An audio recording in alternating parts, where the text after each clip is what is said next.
S, good evening my dear students. இன்றைக்கி நம்ம பார்க்க போகிற தலைப்பு வந்து பார்த்திங்க அப்படின்னா bill wise detail in Tally அப்படிங்கிறது. அதாவது டேலியில் how to maintain bill wise detail அப்படிங்கிறத பற்றி பார்க்கலாம்.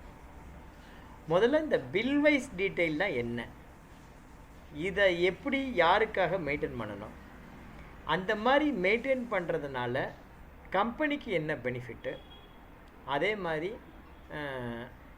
மிரர் எண்டில் கஸ்டமருக்கு என்ன பெனிஃபிட், அதே மாதிரி இந்த பில் வைஸ் டீட்டெயிலை நான் மெயின்டைன் பண்ண வேண்டியது மேண்டேட்ரியா, யாரெல்லாம் இந்த பில் வைஸ் டீட்டெயிலை மெயின்டைன் பண்ணணும் அப்படின்னு ஒரு ஓவராலாக பார்த்துட்டு அப்படி பார்ப்போம்.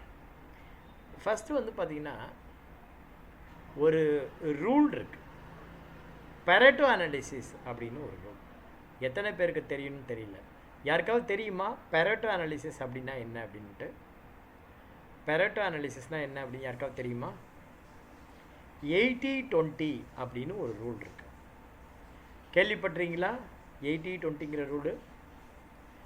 80-20 அப்படின்னா என்ன அப்படின்னா,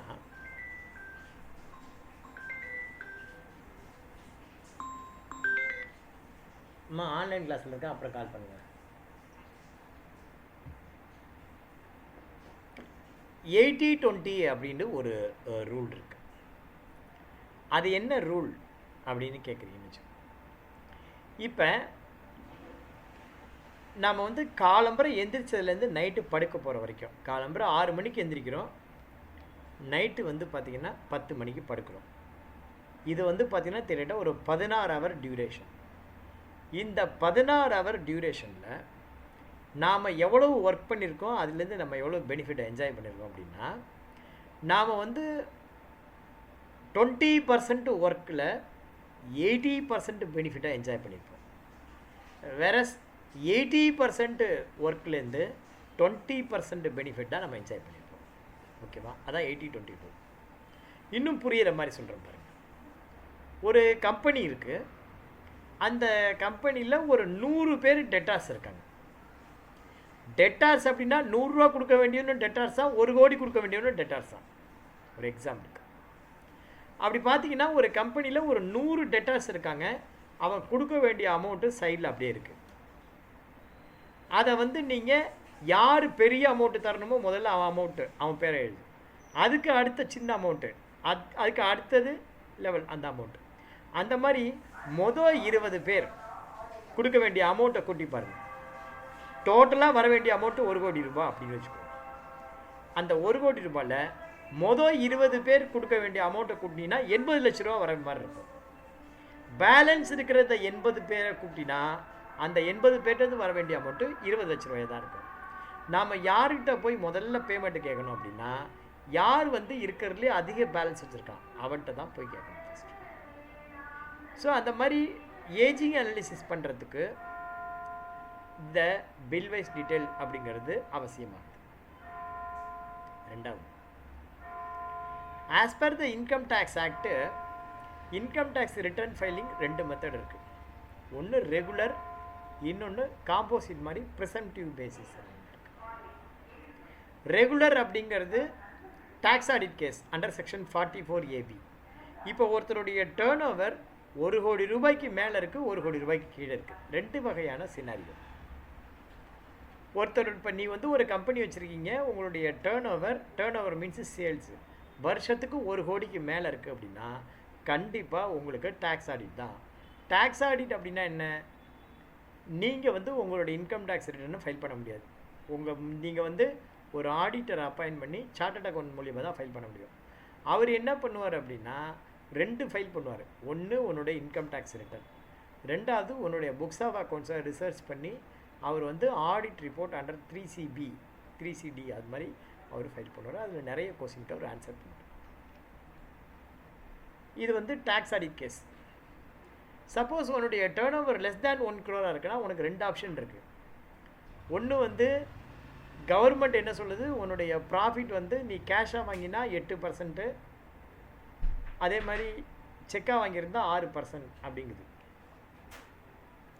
அதன்படி உன்னுடைய ப்ராஃபிட் உன்னுடைய டேர்ன் ஓவர் 1 கோடி ரூபாய், ஒரு கோடி ரூபாயில் ஒரு 60 லட்ச ரூபாய் நீ கேஷாக வாங்கியிருக்க அப்படின்னா அதுலேருந்து உனக்கு கிடச்சிருக்கிற ப்ராஃபிட் 4,80,000. 60 லட்சம் × 8%.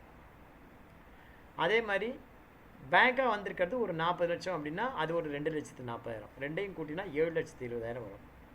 இந்த 7,20,000 உன்னுடைய நெட் ப்ராஃபிட். அந்த 7,20,000 நெட் ப்ராஃபிட்டுக்கு என்ன டேக்ஸோ அந்த டேக்ஸு நீங்கள் கட்டிட்டீங்க அப்படின்னா income tax department will not ask any question about your account book.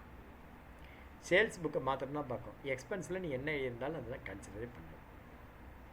இல்லை சார் என்னுடைய டேர்ன் ஓவர் 1 கோடி பட் என்னுடைய ப்ராஃபிட் 7 lakhs கிடையாது 2 lakhs தான் அப்படின்னு சொல்கிறீங்க அப்படின்னா அந்த மாதிரியான சுச்சுவேஷனில் உங்களுடைய புக்ஸ் ஆஃப் அக்கௌண்ட்ஸை நீங்கள் ஆடிட்டர் மூலிமா தான் ஃபைல் பண்ணி ஆகணும். அப்போ அந்த ஆடிட்டர் மூலிமா ஃபைல் பண்ணும்போது ஆடிட்டர் ஒரு கொஸ்டின்க்கு ரிப்ளை பண்ணணும். என்ன ரிப்ளை பண்ணணும்? இந்த புக்ஸ் ஆஃப் அக்கௌண்ட்ஸில் நார்மலாக 180 டேஸ்க்கு மேலே உள்ள டெட்டார்ஸ் எவ்வளவு, 180 டேஸ்க்கு கீழே உள்ள டெட்டார்ஸ் எவ்வளவு அப்படின்னு மென்ஷன். டோட்டலாக 1 கோடி ரூபா வரணும் டெட்டார்ஸ் வேல்யூன்னு வச்சுக்கணும். அந்த 1 கோடி ரூபாயில் 180 டேஸ்க்கு மேலே வர வேண்டிய அமௌண்ட்டு எவ்வளவு? ஒரு 30 லட்சம். 180 டேஸ்க்கு கீழே உள்ள அமௌண்ட் எவ்வளவு? அது ஒரு 70 லட்சம். அந்த மாதிரி தனித்தனியாக பிரேக் பண்ணி ரிப்போர்ட் பண்ணணும். அந்த மாதிரி ரிப்போர்ட் பண்ணுறது மேண்டேட்ரி. அதுக்கு நீ பில் வைஸ் மெயின்டைன் பண்ணி ஆகணும். இது மேண்டேட்ரி சுச்சுவேஷன். ரெண்டாவது மேண்டேட்ரி சுச்சுவேஷன், உங்கள் அப்பாக்கள் யாராவது பிஸ்னஸ் பண்ணினா அவர்கிட்ட கேளுங்க, அப்பா உங்கள் கம்பெனியை நீங்கள் எம்எஸ்எம்இயில் பதிவு பண்ணியிருக்கீங்களா இல்லையா அப்படின்னு. உங்கள் கம்பெனியை எம்எஸ்எம்இயில் பதிவு பண்ணியிருந்தால் என்ன சார் பெனிஃபிட்?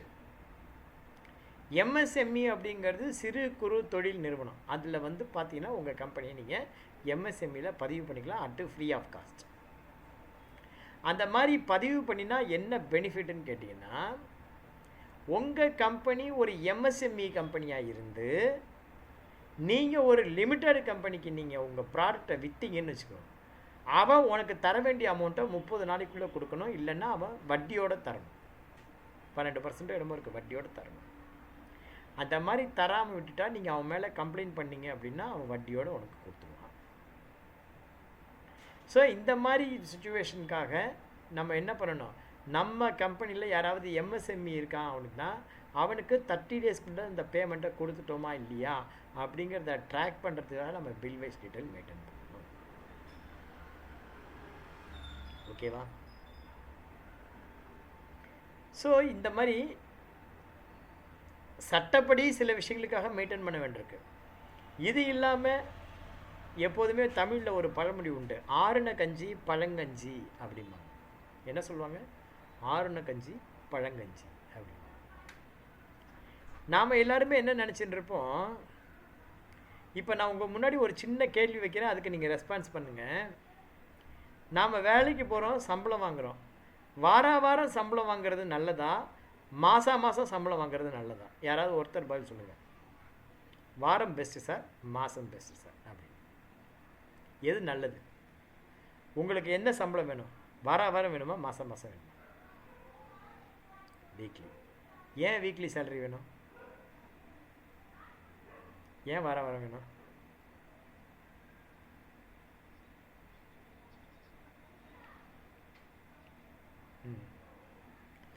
ஏன்ப்பா மந்த்லி வாங்கி தான் பிளான் பண்ண முடியாதா? ஆனால் எது பெஸ்ட்டு அப்படின்னு பார்த்தீங்கன்னு வச்சுங்களேன், வார சம்பளம் தான் பெஸ்ட்டு. ஆனால் மாத சம்பளம் பெஸ்ட்டு கிடையாது. பட் ஷேக் அர்பாஜ் சொன்னார் பார்த்தியா, அது காரணம் இல்லை. உண்மையான காரணம் என்னென்னா, ஒரு வருஷத்துக்கு 12 மாதம். அப்போ நீ வருஷத்துக்கு எத்தனை சம்பளம் வாங்குவ அப்படின்னா 12 சம்பளம் வாங்குவேன். மாதம் சம்பளம் போது 12 மாதம் சம்பளம் வாங்குவேன். அதுவே ஒரு மாதத்துக்கு எத்தனை வாரம்? 4 வாரம். ரைட்டா? நீ வாரம் சம்பளம் வாங்கினா ஒரு வருஷத்துக்கு எத்தனை வாரம்னு பார்த்தீங்கன்னா 52 வாரம். அப்போ 52 டிவைடட் பை 4 வகுத்திங்கன்னா 13. நீ வாரம் சம்பளம் வாங்கினா உனக்கு 13 மாதம் சம்பளம் கிடைக்கும். ஆனால் மாதம் சம்பளம் வாங்கினா உனக்கு 12 மாதம் சம்பளம் தான் கிடைக்கும். இப்போ சொல்லுங்கள், உங்களுக்கு மாத சம்பளம் வேணுமா, வார சம்பளம் வேணுமா? இது முதல் காரணம். ரெண்டாவது நான் சொல்கிறேன். ஸோ வார சம்பளம் தான் என்றைக்கும் பெஸ்ட்டு, மாத சம்பளம் நமக்கு லாஸ். ஒன்று. ரெண்டாவது, இந்த போனஸ் தராங்க இல்லையா, போனஸ் எந்த முதலாளியும் கையை விட்டு தரதில்லை. வாரம் சம்பளம் கொடுத்துருந்தா 13 மாதத்துக்கு சம்பளம் கொடுத்துருக்கணும்ல, அதை தான் அந்த 1 மாதம் சம்பளத்தை 1 வருஷம் முடிஞ்சு போனஸ்ன்னு நம்ம கையில் கொடுக்குறாங்க. ஸோ முதலாளிகள் நம்மள்கிட்ட போனஸு கையை விட்டு கொடுக்கல. இந்த பாயிண்டை புரிஞ்சுக்கோ. ரெண்டாவது, ஏன் வார சம்பளம் பெஸ்ட் அப்படிங்கிற. இப்போ நீங்கள் ஒரு கடை வச்சுருக்கீங்க, கடனுக்கு சேல்ஸ் பண்ணுறீங்க. கொடுத்த கடனை ஒரு நாளில் வசூல் பண்ண விரும்புவீங்களா, ஒரு வாரத்தில் வசூல் பண்ண விரும்புவீங்களா? அதே மாதிரி தான் நீ ஒரு எம்ப்ளாயி உன் முதலாளிக்கு சர்வீஸ் பண்ணுற, அவனுக்கு நீ கடன் கொடுத்துருக்க, உன் முதலாளிக்கு உன்னுடைய சர்வீஸை கடன் கொடுத்துருக்க, ரைட்டா? ஒரு நாள் கடன் கொடுத்தீங்கன்னா டெய்லி சம்பளம்னு அர்த்தம். ஒரு வாரம் கடன் கொடுத்தீங்கன்னா வார சம்பளம்னு அர்த்தம். ஒரு மாதம் கடன் கொடுத்தீங்கன்னா மாத சம்பளம்னு அர்த்தம். இப்போ நீ எவ்வளோ நாள் கடன் கொடுக்க விரும்புவ? அதிக நாள் கடன் கொடுக்க விரும்புவியா, கம்மி நாள் கடன் கொடுக்க விரும்புவியா? கம்மி நாள் தான் கடன் கொடுக்க விரும்புவோம். அப்போ வீக்லி சேலரி தான் பெஸ்ட்டு, மந்த்லி சேலரி பெஸ்ட் கிடையாது, ரைட்டா? ஸோ இந்த மாதிரி அனலிசிஸ் பண்ணுறதுக்கு, டெட்டார்ஸ் அனலிசிஸ் பண்ணுறதுக்கு நமக்கு உங்களுக்கு இந்த பில் வைஸ் டீட்டெயில் அப்படிங்கிறது பயன்படுது. அப்படிப்பட்ட பில் வைஸ் டீட்டெயிலை டேலியில் எப்படி மெயின்டைன் பண்ணுறது அப்படிங்கிறத பற்றி தான் இப்போ நம்ம பார்க்க போகிறோம். இதில் பார்த்திங்கன்னா நரேஷன் கோ அப்படின்னு ஒரு கம்பெனி. இந்த நரேஷன் கோங்கிறது என்னென்னா ஒரு அட்வர்டைஸிங் கம்பெனி. அட்வர்டைஸிங் கம்பெனிங்கிறது என்ன? இப்போ பார்த்திங்கன்னா இங்கே நிறைய ரோட்டில் பார்த்துருப்பீங்க. இப்போ பார்த்திங்கன்னா இந்த சரவணா ஸ்டோர் அட்வர்டைஸ்மெண்ட்ஸ்லாம் பார்த்துருப்பீங்க. Saravana store road side advertisements அப்படின்னு போடுங்க.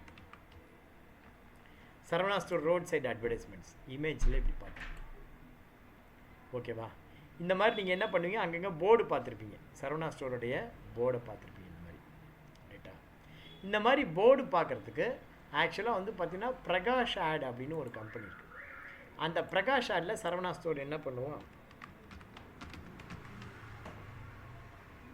பிரகாஷ் ஆட் அப்படின்னு ஒரு கம்பெனி இருக்குது, பிரகாஷ் ஆட்ஸ் அப்படின்னு ஒரு கம்பெனி. ஓகேவா?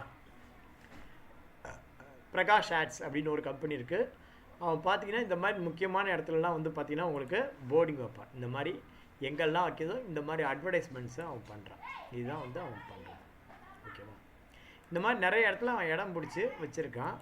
சரவணா ஸ்டோர் இருக்காங்க, அல்லது இந்த மாதிரி கம்பெனிகள் இருக்குது, சிமெண்ட்டு, மகா சிமெண்ட்டு, இந்த மாதிரி பெரிய பெரிய கம்பெனிகள் என்ன பண்ணும், இந்த பிரகாஷ் ஆர்ட்ஸ் மாதிரி கம்பெனிகள்கிட்ட போய்ட்டு, சார் இந்த மாதிரி எனக்கு ஒரு 100 அட்வர்டைஸ்மெண்ட்டு போனஸ் வைக்கணும், கொஞ்சம் ஹெல்ப் பண்ணுங்கள், எவ்வளோ அமௌண்ட்டுன்னு சொல்லுங்கள், எவ்வளோ நாளைக்கு அப்படின்னு கேட்போம்.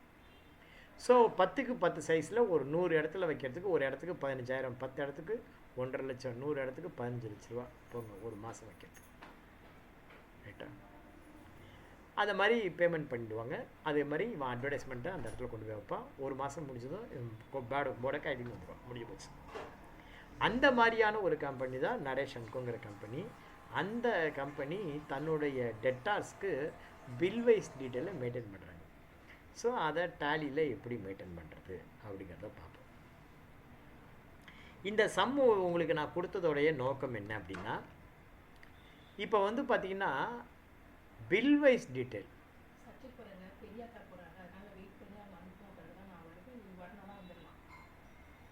சாவி எடுத்துன்னு போய்டு,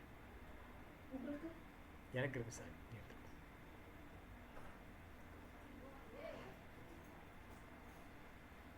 டிஃபன் வாங்கிட்டு வரணுமா? எனக்கு இருக்கு, நீங்கள் பார்த்துக்கோ. டிஃபன் வாங்கிட்டு வரணுமா?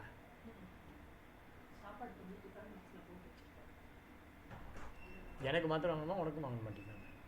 2 பேருக்கும். ரைட், ஓகே, நான் வாங்கிட்டு வரணும். Right, okay. இப்போ பார்த்தீங்கன்னா இந்த மாதிரி இடையில ஏதாவது கிராஸ் ஆச்சுன்னு வச்சுக்கோங்க, என்ன டாபிக் போடுங்கிறது மறந்து போய் நரேஷன்கோ. இப்போ நான் என்ன சொல்ல வந்தேன் அப்படின்னு மறந்து போச்சு எனக்கு டக்குன்னு. இப்போ நான் என்ன சொல்ல வரேன்னா அப்படின்னு சமாளிக்கிறேன். இடையில ஒய்ஃப் கோயில் கேட்டாங்களா, மறந்துவிட்டேன். ஞாபகம் வந்துச்சு. எனக்கு தெரிஞ்சு நிறைய கம்பெனிகள், for example out of 100 companies, 100 கம்பெனிகளில் கிட்டத்தட்ட 90 கம்பெனிகள் அல்லது 95 கம்பெனிகளே சொல்லலாம், சரியாகவே பில்வைஸ் டீட்டெயிலை மெயின்டைன் பண்ணுறது கிடையாது. Only 4 or 5 companies only they are maintaining bill-wise detail properly nowadays. ஏன் சார் பாக்கி 95 கம்பெனிகள் ஏன் சார் மெயின்டைன் பண்ண முடியல அப்படின்னா, there are several reasons. One of the reason என்னன்னா, முதல்ல அந்த கம்பெனியில் ஒருத்தன் அக்கௌண்ட்டாக போய் ஜாயின் பண்ணியிருப்பான், பில் வைஸ் டீட்டெயில் எனேபிள் பண்ணியிருப்பான். ஆனால் அவனுக்கு அந்த பில் வைஸ் டீட்டெயிலில் எப்படி மெயின்டைன் பண்ணுறது அப்படின்னு அவனுக்கு ப்ராப்பராக தெரியாமல் போயிருக்கும். அவன் ஏதாவது ஒன்று பண்ணி போட்டிருப்பான். அடுத்த வருஷம் வேறு ஒரு அக்கௌண்ட்டை அவன் இதை பண்ண தப்ப அப்படியே கண்டினியூ பண்ணுவான். அந்த மாதிரி கண்டினியூ பண்ணி ஒரு லெவலில் பார்த்தீங்கன்னா கொடுக்க வேண்டிய அமௌண்ட்டு ஒன்றா இருக்கும். ஆனால் பேலன்ஸ் ஷீட்டில் ஒரு அமௌண்ட்டு காட்டும். அதே மாதிரி அவுட்ஸ்டாண்டிங் ஸ்டேட்மெண்ட் பார்த்தீங்கன்னா அதில் ஒரு அமௌண்ட்டு காட்டும். எது ஒரிஜினல் அமௌண்ட்டு அப்படின்னு அவனுக்கு தெரியும். ஓகேவா? அப்போ இதை மெயின்டைன் பண்ண முடியாது. இப்போ இந்த மாதிரி சுச்சுவேஷனில் அந்த ஓனர் நினைக்கிறாரு, at any cost bill wise டீட்டெயிலை நான் பர்ஃபெக்டாக இதுக்கப்புறமாவது போனது போகட்டும் சார், இதுக்கப்புறமாவது நான் பில் வைஸ் டீட்டெயில் மெயின்டைன் பண்ண நினைக்கிறேன், அதுக்கு என்ன சார் பண்ணுறது அப்படின்னு உங்கள்கிட்ட கேட்குறாரு. இப்போ அந்த மாதிரியான ஒரு சூழ்நிலையில் நீங்கள் என்ன பண்ணுறீங்க, சார் என்னால் பழசெல்லாம் போய் கரெக்ட் பண்ண முடியாது,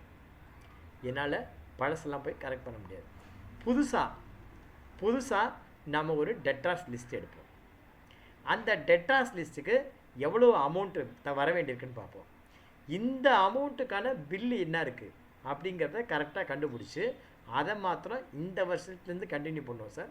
இதுக்கப்புறம் நம்ம பில் வைஸ் டீட்டெயிலில் கொண்டு வரலாம், இதுக்கு முன்னாடி இருக்கிறது போனால் போட்டோம் அப்படின்னு விட்டுடலாம் அப்படி நீங்கள் சொல்கிறீங்க. சரின்னு சொல்கிறாரு. அதை பேஸ் பண்ணி என்ன பண்ணுறீங்க, company accounts financial year close ஆகும்போது அந்த மாதிரி டெட்டாஸ் எடுத்து அந்த டெட்டாஸ்க்கான பில் வைஸ் பிரேக்கப் உங்கள் கையில் இருக்குது. இப்போ நீங்கள் அதை டேலியில் இம்ப்ளிமெண்ட் பண்ண போகிறீங்க. இதுதான் இந்த சம்மோட சாராம்சம். ஓகேவா? இப்போ நம்ம சம்முக்கு போகலாமா? நன்றி, வணக்கம்.